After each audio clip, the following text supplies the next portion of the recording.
इस क्रिकेट को क्रिकेटर ज़्यादा नुकसान पहुंचा रहे हैं। मेरे ख्याल में वहाँ भी अब नए लोगों की ज़रूरत है। जिन लोगों ने अभी तक पाकिस्तान क्रिकेट को इस मकाम तक लेकर आ गए हैं, अब उनको फारिग करने का वक्त आ गया।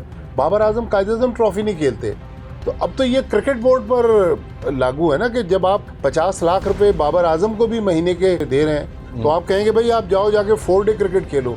अस्सलाम वालेकुम नाज़रीन, मुनसिफ की आवाज़ के साथ मैं हूं आपका मेज़बान मोहम्मद मुनसिफ। नाज़रीन, पाकिस्तान क्रिकेट किसी के आगे ऐसा लफ्ज़ है, ऐसा जुमला है कि खेलों के मैदान में पाकिस्तान किसी वक्त में ऐसा नामवर टीम होती थी कि सामने वाली जो टीम आती थी मैदान में उसकी टांगें कपकपाती थी।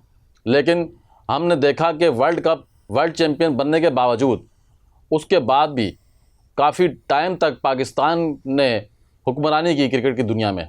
लेकिन आजकल हम देख रहे हैं कि पाकिस्तान क्रिकेट टीम दिन ब दिन ज़बू हाली का शिकार है। सूरत-ए-हाल अबतर होती जा रही है और वो खिलाड़ी जो नामवर थे, जो हमारे पास ख़ास तौर पर बॉलिंग के शोबे में ऐसे बेहतरीन और ऐसे नामवर सुपरस्टार निकले कि जिनके नाम लेते ही सामने वाला बैट्समैन कपकपा जाता था। लेकिन अब हम देखते हैं कि इसकी कहत जाली का शिकार हो गए। इस मामले में आज हम पाकिस्तान क्रिकेट टीम की कारकर्दगी पर बात करेंगे और हमारी इस बार खुशकिस्मती है कि senior journalist sports journalist Abdul Majid Bhatti साहब हमारे स्टूडियो में तशरीफ़ लाए हैं। तो भट्टी साहब, आपका बेहद शुक्रिया, आप अपनी मसरूफियात में से कीमती वक्त निकाल कर लाए हैं आप। तो ये बताएं भट्टी साहब कि पाकिस्तान ने वर्ल्ड कप जीता और बैरूनी ममालिक में जाके, गैरों की सरज़मीन पे जाके पाकिस्तान की कामयाबी के जो झंडे गाड़े, क्या वजह है कि पाकिस्तान के अंदर अब और पड़ोस में ख़ास तौर पर अभी जो बांग्लादेश में 104 रन की लीड से शिकस्त खाई है पाकिस्तान ने, ये क्या वजह है कि इस तरह पाकिस्तान क्रिकेट टीम दिन ब दिन ज़बू हाली का शिकार हो गई है? मुनसिफ साहब, सबसे पहले तो आपका बहुत बहुत शुक्रिया कि आपने अपने शो में बुलाया। देखें, क्रिकेट वो खेल है पाकिस्तान में जो कहते हैं कि हमारी कौम को भी जोड़ के रखता है। कि जब पाकिस्तान टीम को बड़ी फतह हासिल करती है तो आप देखें पूरे मुल्क में जश्न मनाया जाता है, लोग सड़कों पे निकल आते हैं, हर जगह सेलिब्रेशन हो रही होती है। लेकिन अनफॉर्चुनेटली आज जहां हम खड़े हुए हैं, आपने बात की पाकिस्तान अब से कुछ दिन पहले ढाका में 104 रन से बांग्लादेश से हारा। अच्छा, ये पहली बार नहीं हम हारे। हम 2024 में रावलपिंडी में 2 टेस्ट मैचों में 2 बार उन्होंने पाकिस्तान को शिकस्त दी और ये तीसरा टेस्ट मैच भी बांग्लादेश ने जीत लिया। कुछ महीने पहले T20 वर्ल्ड कप हुआ श्रीलंका में, पाकिस्तान ने वहाँ भी टॉप टीमों में क्वालिफाई नहीं किया, सेमीफाइनल में नहीं जा सका। फिर अगर हम वनडे की बात करें, कुछ महीने पहले ही जो वनडे सीरीज़ हुई पाकिस्तान और बांग्लादेश की ढाका में, बांग्लादेश ने वो सीरीज़ भी जीत ली। हम ICC चैम्पियंस ट्रॉफी में कुछ नहीं कर सके। दरअसल हमारे यहाँ एक तो उस क्वालिटी के प्लेयर नहीं है। जिस तरह आपने जिस ज़माने की बात की, हमने 92 में वर्ल्ड कप जीता, 2017 में हमने चैम्पियंस ट्रॉफी जीती, 2007 में T20 वर्ल्ड कप जीता, हमने भारत को भारत में जाके हराया, इंग्लैंड को इंग्लैंड में जाके हराया, ऑस्ट्रेलिया में हमने बड़े बड़े इवेंट्स जीते, वेस्ट इंडीज़ में पाकिस्तान टीम ने बड़ी परफॉर्मेंसेस दी। लेकिन आज मेरे ख्याल में पाकिस्तान क्रिकेट जिस मुश्किल से दो चार है, उसकी एक वजह तो हमारे पास क्वालिटी प्लेयर्स नहीं है। दूसरा, क्रिकेट बोर्ड के एंड से भी जो गवर्नेंस है वो मेरे ख्याल में इतनी अच्छी नहीं है। अगर क्रिकेट बोर्ड अपने किबले को दुरुस्त कर ले। देखें, अभी शान मसूद जो पाकिस्तान के टेस्ट कप्तान हैं, उनकी कप्तानी में पाकिस्तान 15 में से 11 टेस्ट मैच हारा है और 1960 के बाद ये पहला मौका है कि पाकिस्तान 15 में से 11 टेस्ट मैच हारा है। इसका मतलब 1960 में जब पाकिस्तान टीम पे बुरा वक्त आया होगा, अब 2026 में हम फिर वहीं खड़े हुए हैं। मेरे ख्याल में पाकिस्तान को बने हुए अब तकरीबन कुछ 79 ईयर्स हो गए हैं, लेकिन आज भी हम पाकिस्तान क्रिकेट में एक सिस्टम भी नहीं बना सकें। कभी हम कहते हैं कि शहरों की टीमों के दरमियान फर्स्ट क्लास क्रिकेट होना चाहिए, कभी कहते हैं कि डिपार्टमेंट्स की टीमों के दरमियान होना चाहिए, कभी कह रहे हैं सूबों के दरमियान होना चाहिए। मतलब हम एक बार अपना किबला दुरुस्त कर लें, हम इस बात का तो तयन कर लें कि हमने जाना कहाँ है। बांग्लादेश रिसेंटली आप देखें, बांग्लादेश अपने मुल्क में बड़ी बड़ी टीमों को हरा रहा है। भारत तो खैर बहुत आगे जा चुका है। इवन श्रीलंका, अब श्रीलंका ने गैरी कर्स्टन जो साउथ अफ्रीका से जिनका ताल्लुक है, उनको श्रीलंकन टीम का हेड कोच बनाया। वो तकरीबन 1.5-2 साल पहले पाकिस्तान भी आए थे, 3 महीने बाद कोचिंग छोड़ के चले गए।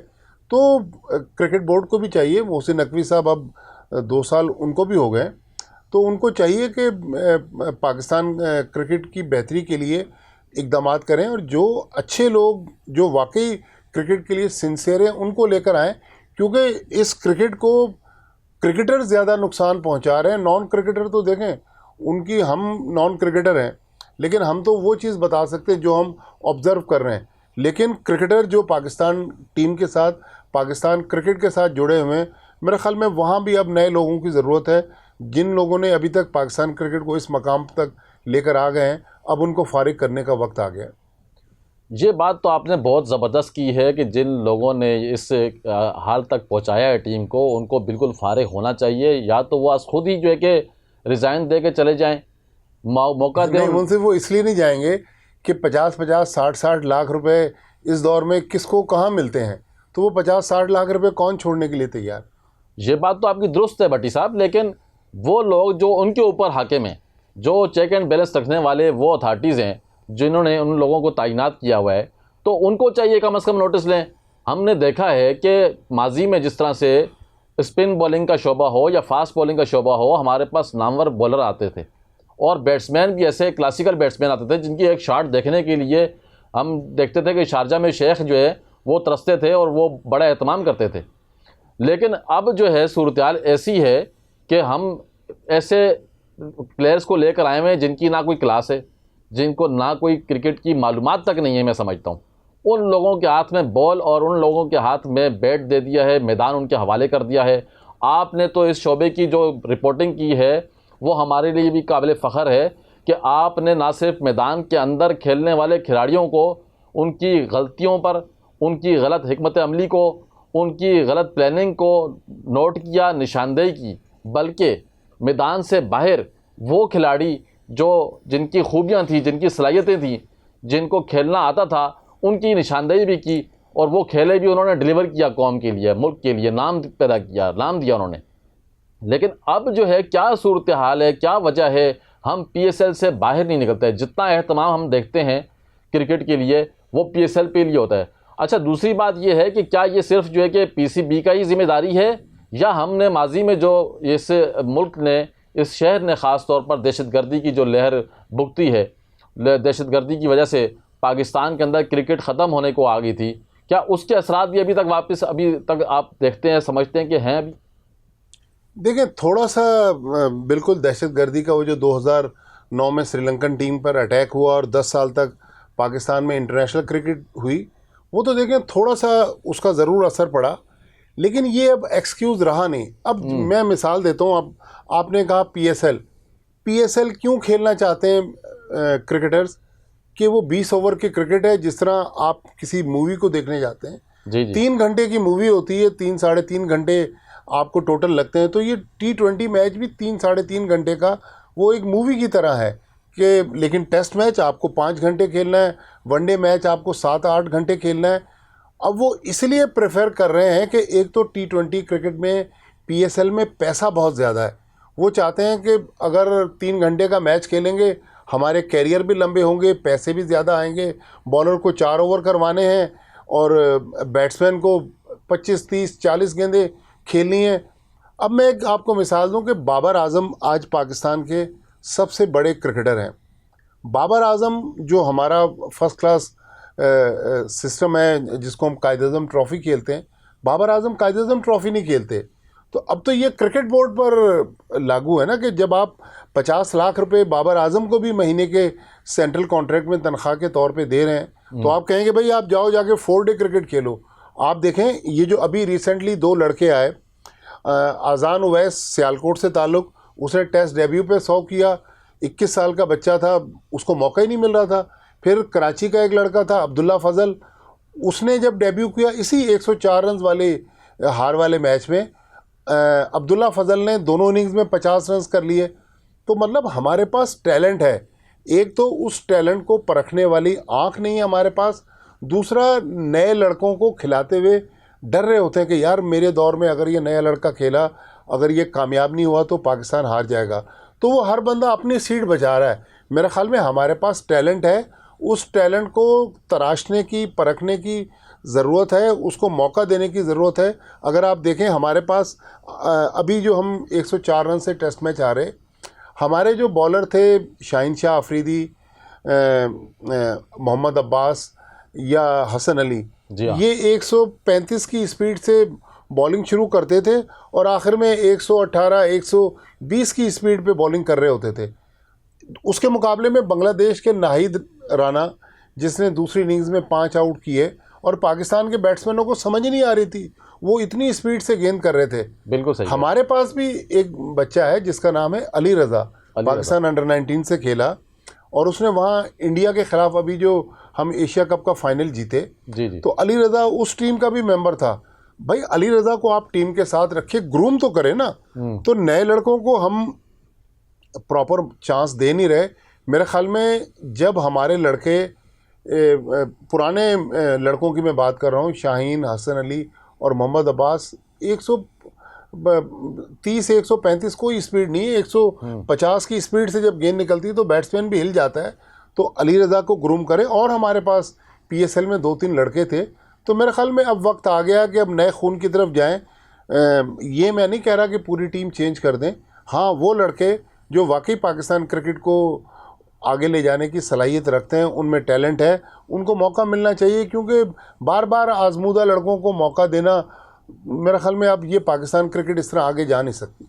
भट्टी साहब, एक अवामी हलकों के अंदर एक ये तासुर पाया जाता है कि हमारे जो सुपरस्टार माजी में मोहम्मद आसिफ और मोहम्मद आमिर जो मैच फिक्सिंग या स्पॉट फिक्सिंग के अंदर मुलविस पाए गए, उसके बाद फास्ट बॉलिंग के शोबे के अंदर हमारे पास उस तरह के बॉलर्स नहीं आ पाए। हमारे पास रह दे के शाहीन शाह अफरीदी ही बच जाते हैं या अब्बास बच जाते हैं। इस तरह के वो टैलेंट, वो स्पीड स्टार हमारे पास प्लेयर्स नहीं आ रहे। क्या वजह है? या आप समझते हैं कि वो जो वाक़या, एक नाखुशगवार वाक़या जो पेश आया, क्या उसके कोई असरात हैं, या PCB की जो है कि इस शोबे के अंदर भी गफलत है या अदम दिलचस्पी है कि वो टैलेंट को तलाश करने में ही नाकाम है? देखें मुंसिफ, अगर हम पाकिस्तान की क्रिकेट हिस्ट्री का जायज़ा लें कि जब 1958 में पाकिस्तान ने पहली बार टेस्ट मैच खेला और इंडिया के ख़िलाफ़ हम अपना दूसरा टेस्ट लखनऊ में जीत गए, उस वक्त पाकिस्तान के फास्ट बॉलिंग में कौन थे? फजल महमूद, खान मोहम्मद और महमूद हुसैन। फिर और आप आगे आ जाएं, जहां पाकिस्तान ने एक बहुत बड़ा फास्ट बॉलिंग में दौर गुजारा, इमरान खान, सरफराज नवाज़, वसीम अकरम, वकार यूनुस, मोहम्मद जाहिद, मोहम्मद अकरम और बहुत सारे नाम। तो ये जो 5-6 बॉलरों का जिनका मैंने नाम लिया, 90s 2000 तक भी इनमें से कुछ रहे, ये रोल मॉडल रहे इन यंगस्टर का। अच्छा, अब मोहम्मद आमिर और मोहम्मद आसिफ ये भी वर्ल्ड क्लास थे, लेकिन इत्तेफाक से वो जिस एक कंट्रोवर्सी में घिर गए, उसके बाद शायद बच्चों के पास उनको रोल मॉडल बनाने के लिए एक मौका नहीं था कि भाई वो आदमी जो क्रिकेट करप्शन में मुलविस रहे हों उनको हम रोल मॉडल बनाएं।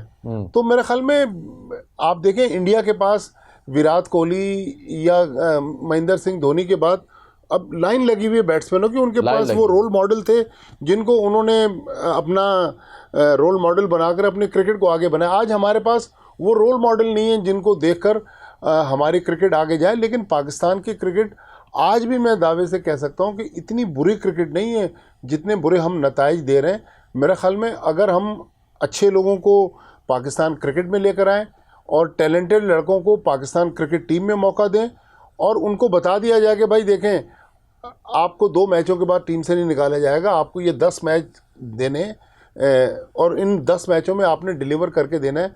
आप देखिएगा मोहम्मद आमिर, मोहम्मद आसिफ की तरह और भी हमारे पास फास्ट बॉलर निकलेंगे। लेकिन अनफॉर्चुनेटली हम क्रिकेट में अच्छे फैसले नहीं कर पा रहे, जिसकी वजह से हमारी क्रिकेट जो है वो मुश्किल टाइम से गुजर रही है। अच्छे फैसले नहीं कर पा रहे और खिलाड़ियों को अगर ये बता दिया जाए कि डिलीवर करके दें और आपको इतने मैचेस के जो है कि हदफ है, तो यकीनन ये टीम, यही खिलाड़ी इस पाकिस्तान को नाम भी देंगे, पहचान भी देंगे और जो शायकीन क्रिकेट हैं उनको महसूस भी करेंगे और दुनिया भर के अंदर नाम भी कमाएंगे। तो नाजरीन, इस तरह की और दिलचस्प वीडियोस, प्रोग्राम हम आपके लिए लेके आते रहेंगे। आपसे दरख्वास्त है कि हमारे चैनल को सब्सक्राइब करें, बेल आइकॉन को प्रेस करें, वीडियोस को लाइक करें, शेयर करें, कमेंट्स बॉक्स के अंदर अपनी तजावीज़, तनकीद और मशवरे देना मत भूलिएगा, ताकि हम बेहतर से बेहतर प्रोग्राम आप तक की लाते रहें। आइंदा प्रोग्राम तक की नाज़रीन इजाज़त दीजिए। अल्लाह ने के बाद।